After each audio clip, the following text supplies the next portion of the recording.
शिवाजी महाराज की जय भवानी, जय शिवाजी। क्रांतिसिंह नाना पाटील साहेबांच्या पदस्पर्शाने पुण्यात झालेल्या या नगरीमध्ये आपल्या सर्वांच्या समवेत आज या ठिकाणी लोकसभेच्या परत एकदा रणधुमाळीला सुरुवात होते।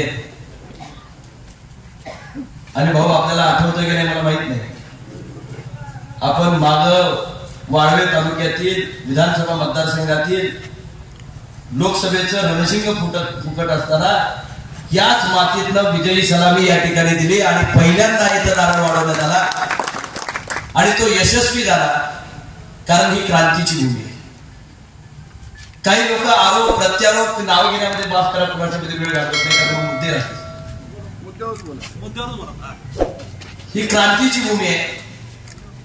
अनेक लोक आरोप प्रत्यारोपामध्ये वेळ घालवतात, मी विकास कामामध्ये वेळ घालवतो। गावागावामध्ये जर विकासाची गंगोत्री यायची झाली तर कुणा एकट्यामुळे येत नाही, त्याच्यासाठी सामूहिक प्रयत्नांची गरज असते। एखाद्या मुलाच्या खांद्यावर ज्यावेळी तुम्ही घरचं जू देता, कारभार त्याच्या हातामध्ये येतो, त्यावेळी वडिलांचं छत्र त्याच्यापाशी असतं आणि वडील त्याला सांगत असतात की बाळा असं कर। मी ज्यावेळी लोकसभेचा खासदार झालो, सुरुवातीच्या टप्प्यामध्येच भाऊ मी जसा लोकसभेचं पहिल्याच महिन्यात गेलो, महापुरात परतलो। तुम्ही आणि सगळेजण महापुराच्या संकटामध्ये विळख्यामध्ये इथे अडकलो। गाव खेड्यापर्यंत गावागावापर्यंत विकास गंगा पोचवायचं राहू दे, पण लोकांना वाचवण्यासाठी यंत्रणा त्या ठिकाणी लावावी लागली। एखादी गोष्ट तुमच्या नशिबी आली की त्याला सामर्थ्यपणे या ठिकाणी सामोरे जावंच असतं, त्याच्या बाबतीत रडत बसायचं नसतं, लढायचं असतं। हा माझा गुणधर्म आहे। आणि मग या मतदारसंघातलं आलेलं महापुराचं संकट असू दे, त्यानंतर लगेच आचारसंहिता विधानसभेची त्या ठिकाणी लागली। विधानसभेची आचारसंहिता संपते ना संपते तोपर्यंत ज्या शासनामधून मी निवडून आलो होतो ते शासनच बदललं।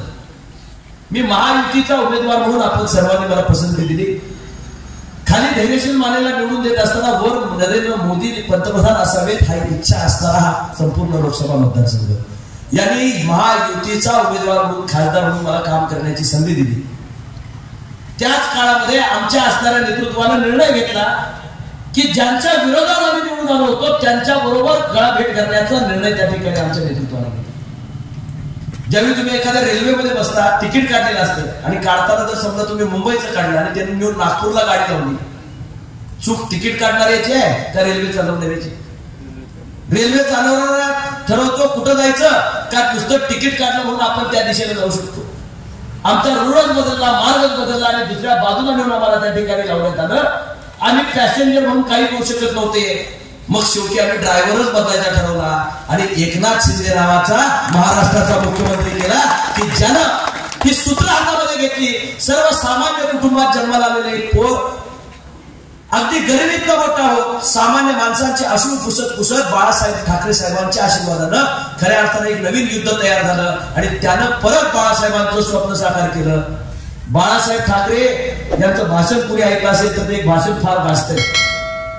ज्या दिवशी माझ्या पक्षाची काँग्रेस होईल त्या दिवशी मी हे दुकान, हे कोण म्हटलं होतं? आता जर बाळासाहेबांनी असा विचार केला असेल तर त्यांचा अनुयायी असणारा, त्यांचा शिलेदार असणारा एकनाथ शिंदेनी तो विचार मनामध्ये घेतला आणि ज्या दिशेला बाळासाहेबांनी शिवसेना नेली होती त्या दिशेला घेऊन जाण्याचं काम एकनाथ शिंदेनी त्या ठिकाणी केलं। मग असे भाऊ बोलत असताना म्हणत होते की कशा परिस्थितीमधून आपण त्या ठिकाणी पुढे जातो। एखाद्या कुटुंब प्रमुखावर ज्यावेळेस सारखी जबाबदारी होती तशी आपण माझ्यावर दिली। एका तरुण पोराला आपलं नेतृत्व करण्याची संधी लोकसभेमध्ये आपण दिली। आपण लोकसभेमधली माझी भाषणं जरूर एकदा ऐका। मतदान करण्याआधी युट्यूबवर जाऊन धैर्यशील माने लोकसभा किंवा त्याची लोकसभेमधली भाषणं हे टाका, तुम्हाला लक्षात येईल की कोणकोणत्या विषयावर आपला खासदार बोललाय, खासदाराचं नेमकं काम काय असतं, गल्लीपासून दिल्लीपर्यंत राष्ट्रीय प्रश्न कशा पद्धतीने मांडले जातात, राष्ट्रीय प्रवाहामध्ये आपल्या मतदारसंघाला न्यायचं झालं तर कशा पद्धतीने काम केलं पाहिजे। नॅशनल हायवेज हे खासदाराचं काम आहे। राष्ट्रीय महामार्ग NH4 आपल्याकडे पुणे बेंगलोरचा रस्ता आहे। याच्यापूर्वी एकच नॅशनल हायवे होता, आता पेठ नाक्यापासून सांगलीला जाणारा दादा नॅशनल हायवे हे खासदार धैर्यशील मानेनं नितीन गडकरींच्याकडून करून घेतलाय। 800 कोटी रुपयाचा निधी त्याच्यासाठी लावला। एका पिढीसाठी काम करायचं नसते, येणाऱ्या पिढ्यांना त्याचा उत्कर्ष कसा होईल याच्याकडे त्यांना पाहायचं असतं। MIDC आपण या ठिकाणी तत्वता मान्यता आष्ट्याला त्या ठिकाणी घेऊन दिले. 3 नॅशनल हायवेज, एक नॅशनल हायवे होता आपल्या मतदारसंघामध्ये, आंब्यापासून चोकाला जाणारा एक नॅशनल हायवे, सांगलीपासून शिरोलीपर्यंत जाणारा एक नॅशनल हायवे. एका लोकसभा मतदारसंघासाठी फक्त नॅशनल हायवेला आलेला निधी आपल्याला सांगू इच्छितो 7,500 कोटी रुपये फक्त नॅशनल हायवेला त्या ठिकाणी आले. खासदाराचं काम राष्ट्रीय पातळीवरचं काम, रेल्वेज, नॅशनल हायवेज, गावागावामधल्या जल जीवनच्या सारख्या योजना ज्याच्यामधनं गाव पाणी पुरवठ्याला त्या ठिकाणी मदत होते. गावाच्या पाणी पुरवठ्याला त्या ठिकाणी हर घर जल नावाची जी या ठिकाणी योजना काढण्यात आली, जल जीवन नावाची योजना काढण्यात आली. पंतप्रधान मोदी साहेबांचं स्वप्न होतं की या देशातल्या गोरगरीब माता भगिनींच्या डोक्यावरची घागर बाजूला जावी आणि तिच्या माऊलीच्या घरामध्ये त्या ठिकाणी पाणी यावं. ते पाणी आणण्यासाठी म्हणून आपल्या लोकसभा मतदारसंघामध्ये 563 गाव आहेत. एकूण 563 गाव. त्यापैकी 450 गावांमध्ये आता जवळपास या ठिकाणी पाणी पुरवठ्याच्या योजना सुरू आहेत. आपल्या गावामध्ये येडे मच्छिंद्रमध्ये या ठिकाणी आपल्याला सांगायला हरकत नाही, गाव अंतर्गत चर्मकार समाजामध्ये पेविंग ब्लॉक बसवण्यासाठी 15 लाख रुपये खासदार फंड या ठिकाणी आपण देण्यात आला. मिळकत क्रमांक 303 पेविंग ब्लॉक बसवले 11 लाख रुपये. क वर्ग तीर्थक्षेत्र येथील क्रांतिसिंह नाना पाटील जन्मस्थळ येथील सुविधा पुरवणे याच्यासाठी 10 लाख रुपये. जिल्हा खनिज योजनेअंतर्गत आरसीसी गटर्स करणे 10 लाख रुपये आणि जल जीवन योजनेअंतर्गत 95,72,000 रुपये हे या गावासाठी या ठिकाणी खासदार धैर्यशील मानेने दिले. हे आपल्याला आवर्जून सांगितले. खासदाराचं काम काय असलं पाहिजे? तुम्ही 10 वर्षाच्या कामाची तुलना करा. खरंच खासदारानं काम केले की नाही? काही लोक टीका करताना म्हणतात खासदारच दिसला नाही, खासदारालाच बघितलं नाही. खासदार बघायचा आहे की त्याचा निधी बघायचा आहे? खासदार 10 वर्ष होता, त्याचा निधी किती आला? हा खासदार 5 वर्षापैकी 3 वर्ष त्याला निधीच नव्हता, कोरोनामध्ये बंद झाला होता, तरी सुद्धा त्यानं आपल्या गावासाठी इतका भरीव निधी दिलाय. त्यांच्या 10 वर्षाची तुलना करा आणि माझ्या 2 वर्षाची तुलना करा. तुम्हाला दूध का दूध आणि पाणी का पाणी कळेल. खासदार घरात बसलेला नाही, तुमच्याच कामासाठी दिल्ली दरबारी झगडत होता, मुंबई दरबारी झगडत होता. बापानं बाहेर काम केल्याशिवाय घर चालतं नाही. घर बसल्या घर तसं चालत नाही, तसं खासदाराला सुद्धा घर बसल्याकडून फंड आणून देत नाही. 288 आमदारांच्या मधनं आणि 545 खासदारांच्या मधून निधी आणायचा झाला तर त्याला दिल्ली दरबारी फेऱ्या माराव्या लागतात. आमदाराच्या पासून या ठिकाणी आणावं, राज्य आणि केंद्र शासनापासून आणावा लागतो. त्यावेळी गावागाड्याचा विकास होतो. तो दिसत नाही म्हणजे कशात असतो? तो कामात असतो. माझ्या लोकसभा मतदारसंघापैकी 365 दिवसापैकी काका 165 दिवस किंवा 70 दिवस हे अधिवेशन चालतं. म्हणजे निम्म वर्ष कुठं जात आहे? लोकसभेमध्ये. अधिवेशन कुठं होतंय? दिल्लीला. लोक काही आमचे विरोधक टीका काय करतात? बघल तेव्हा दिल्लीत असते.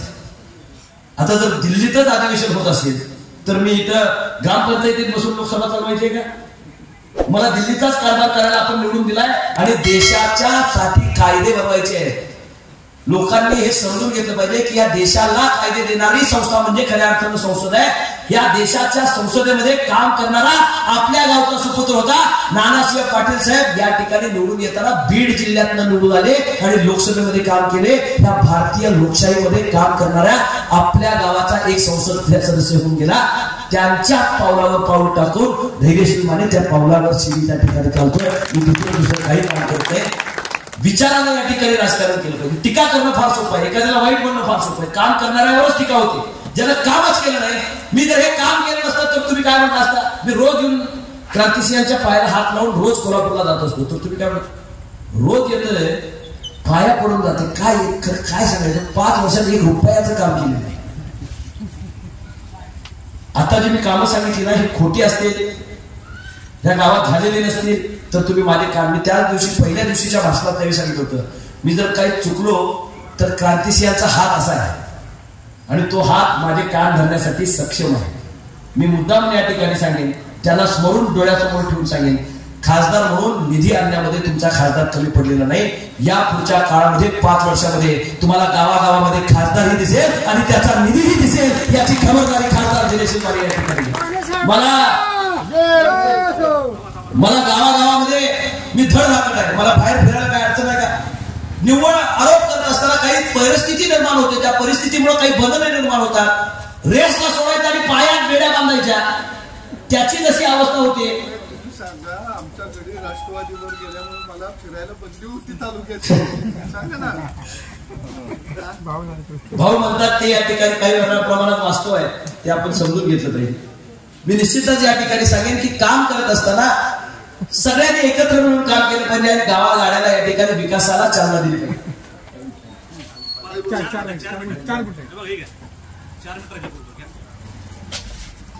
मोदी साहेबांचं काम आपण या ठिकाणी जाणता.